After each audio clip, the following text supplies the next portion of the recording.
Kirk Franklin finally speaks after Richard Smallwood's death. Kirk Franklin sat quietly in his home studio, scrolling through his phone when the news hit him like a lightning bolt. Richard Smallwood, the legendary gospel musician he had admired for years, had passed away unexpectedly. For a moment, Kirk could barely breathe. He stared at the screen, reading the headlines again, hoping somehow it was a mistake. But deep down, he knew the truth. Richard Smallwood had been more than just a musical inspiration. He had been a guiding light, someone whose voice and wisdom shaped the path Kirk had walked for so long. The news wasn't just a headline, it was a personal loss that shook him to his core. As he sat there, the world outside seemed to pause. His phone began buzzing nonstop messages from fellow artists, friends, and fans pouring in, all sharing the same disbelief and sorrow. Social media was flooded with tributes, memories, and heartfelt condolences. Everyone was trying to make sense of the loss, but Kirk felt a unique weight on his shoulders. He realized that people would look to him, expecting words, a reflection, a tribute from someone who had long admired and respected Richard. The pressure was not just about speaking, it was about expressing something that felt authentic and true, something that could honor a man whose music had touched millions. Kirk leaned back, closing his eyes, and let himself feel the shock fully.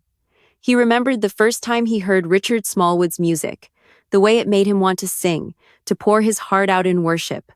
He recalled listening to those melodies late at night, feeling them speak to his soul, guiding him in ways he could never forget.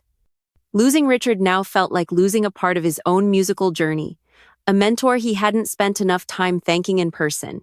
The grief was immediate and heavy, but so was the sense of responsibility. Kirk knew he had to find a way to speak, to honor Richard Smallwood's life, and to show the world how deeply this man had influenced him. As the initial shock began to settle, Kirk Franklin found himself drifting into memories of his time with Richard Smallwood. He remembered the first encounter vividly, years ago at a small gospel conference. Richard had been kind yet humble, his presence commanding respect without ever demanding it. He had offered Kirk advice that seemed simple at the time, but Kirk realized now how profound it had been. "Stay true to your voice, but let your heart lead your music," Richard had said, his eyes calm yet full of wisdom. Kirk had nodded then, thinking it was just another piece of advice, but today, it felt like a guiding principle he had carried silently in his journey. He recalled the times they had worked together, even briefly, in recording sessions and impromptu performances. Richard had this way of making every note, every word, feel alive, not just something to be sung, but something to be felt deeply. Kirk remembered one late night in the studio when they had stayed long after everyone else left, laughing, sharing stories, and exploring musical ideas. Richard had encouraged him to experiment, to take risks, and to always let passion guide his choices. Those moments, though seemingly small at the time, had left a lasting imprint on Kirk's heart. Kirk also thought about the personal side of their relationship. Richard had been more than a mentor. He had been a source of calm and encouragement. Whenever Kirk felt doubt creeping in, he could remember Richard's voice and advice, and it would steady him.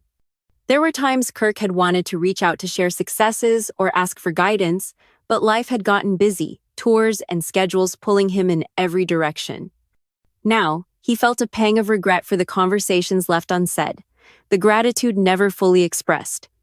Richard Smallwood had impacted his life in ways Kirk realized he could never fully repay, and the weight of that realization made the grief sharper, more personal. Through these reflections, Kirk understood the depth of Richard's influence not just on his music, but on his character and approach to life. It wasn't just about notes or melodies. It was about integrity, humility, and touching people's hearts through the gift of music. Kirk knew that when he eventually spoke to the world, he had to convey not just the loss, but the lessons, the love, and the inspiration Richard had shared with him. It had to feel real, because to him, it was real. Richard Smallwood had been a guiding star, and now his absence left a space that could never be filled. After hours of scrolling through messages and reading tributes online, Kirk Franklin finally stepped away from his phone. The weight of the loss pressed down on him in a way he hadn't expected. Alone in his quiet home, he felt the emptiness that comes when someone who shaped your life so profoundly is no longer there. He sat in the dim light of his living room, music softly playing in the background. But even Richard Smallwood's songs, once a source of comfort, now brought tears instead of solace. Kirk realized that grief wasn't just about sadness, it was about the sudden confrontation with the fragility of life and the absence of someone irreplaceable. Kirk struggled internally with how to honor Richard. Publicly, people would expect him to say something meaningful, something that could capture not only his grief but also Richard's legacy. Yet, privately, words felt inadequate. How could he express in a few sentences the depth of admiration, respect, and personal connection he felt for a man who had shaped his journey in so many ways? He paced the room, replaying memories, thinking about advice he had received, performances they had shared, and conversations that had subtly changed the course of his career. The feeling of regret for not having expressed enough gratitude earlier gnawed at him, making it harder to compose himself. In those quiet moments, Kirk wrestled with his vulnerability. He had always been confident on stage, in interviews, and in front of cameras, but grief stripped away that armor. He found himself reflecting on how often he had hidden his feelings behind music, behind humor, or behind the demands of a busy career. Now, he had no choice but to confront the raw emotions he had long avoided. He thought about Richard not just as a musician, but as a mentor, a teacher, and a friend who had quietly shaped his values, his creativity, and his dedication. The loss felt deeply personal, and Kirk realized that before he could speak to the public, he needed to understand his own grief first. After spending hours in quiet reflection, Kirk Franklin finally felt a sense of clarity emerging from the fog of grief. The sadness was still there, heavy and persistent, but beneath it, a quiet determination had begun to take shape. He realized that remaining silent would not honor Richard Smallwood in the way he deserved. The world needed to hear not just that Richard was gone, but why his life and music mattered so deeply. Kirk understood that a tribute from him could give people a glimpse into the man behind the music, the mentor, the guide, and the heart that had inspired generations. Finally, the day came when Kirk Franklin felt ready to speak. The grief had not disappeared, but it had transformed into a deep, steady respect for the life and legacy of Richard Smallwood.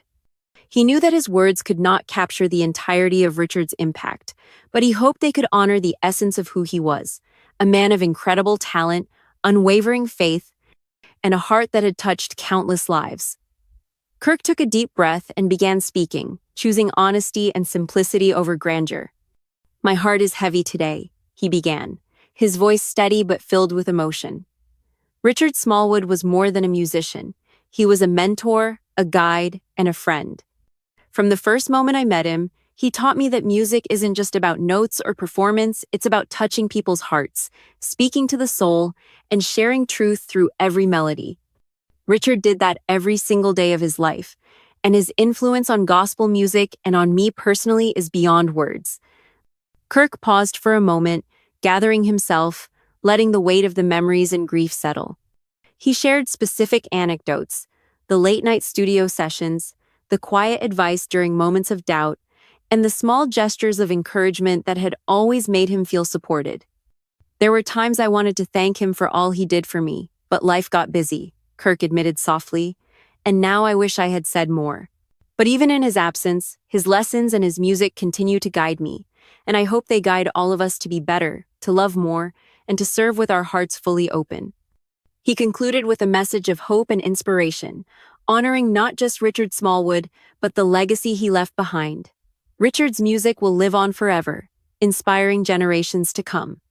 Let us celebrate his life by cherishing every note, every song, and every message he shared with us. And let us remember him not just for his talent, but for the man he was, a man of faith, integrity, and love. As Kirk finished, there was a quiet pause, as if the weight of his words lingered in the air. He felt a mixture of relief and lingering sorrow, knowing that the tribute was not just for the world, but for himself, a way to process grief, honor a mentor, and share the truth of his admiration and love. The act of speaking allowed him to finally connect the private mourning with the public acknowledgement, turning personal loss into a celebration of life that others could feel and remember. Kirk began to prepare himself, mentally rehearsing what he wanted to say. He thought about the balance between public expression and personal truth. It couldn't feel forced or performative. It had to be sincere. He recalled moments of laughter, advice, and shared inspiration with Richard, and decided that these small, intimate memories were the most powerful way to honor him. He picked up a pen and began jotting down thoughts, not worrying about structure or eloquence, just honesty. Each word, each sentence, was a way to process his grief while also crafting a message that would resonate with others. A close friend and collaborator reached out, sensing Kirk's struggle and offering encouragement. "People will want to hear your truth, Kirk," they said gently. "But don't let pressure rush you. Speak from the heart, and it will be enough." Their words struck a chord. Kirk realized that the tribute didn't need to be perfect. It needed to be real.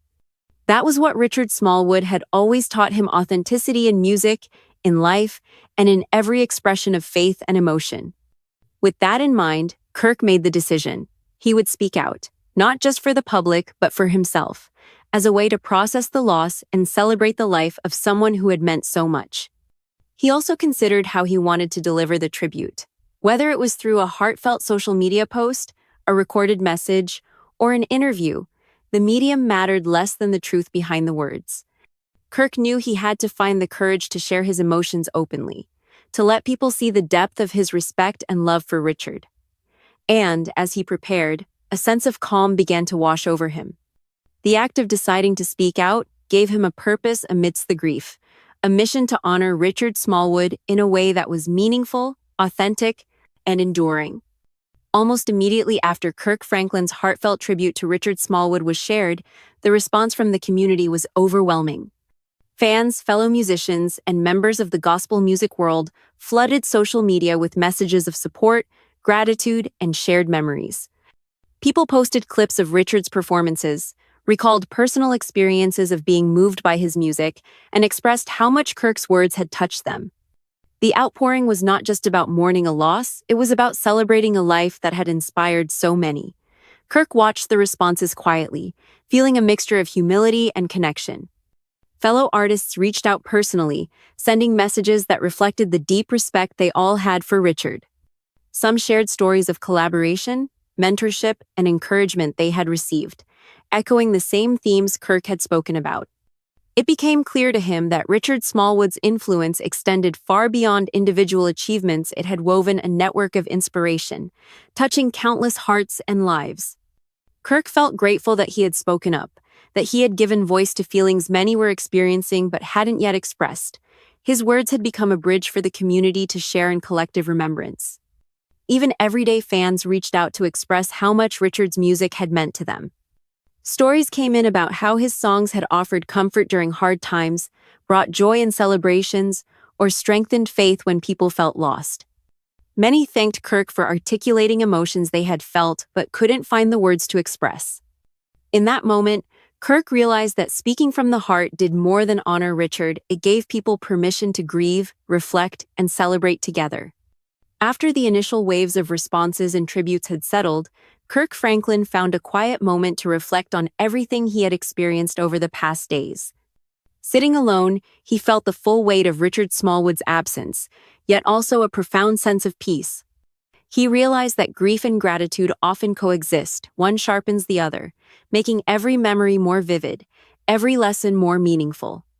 Kirk thought about the countless times Richard had encouraged him, challenged him, and inspired him to give his best, not just as a musician, but as a person of faith. Those moments were now treasures he could carry forward, quietly, in his heart.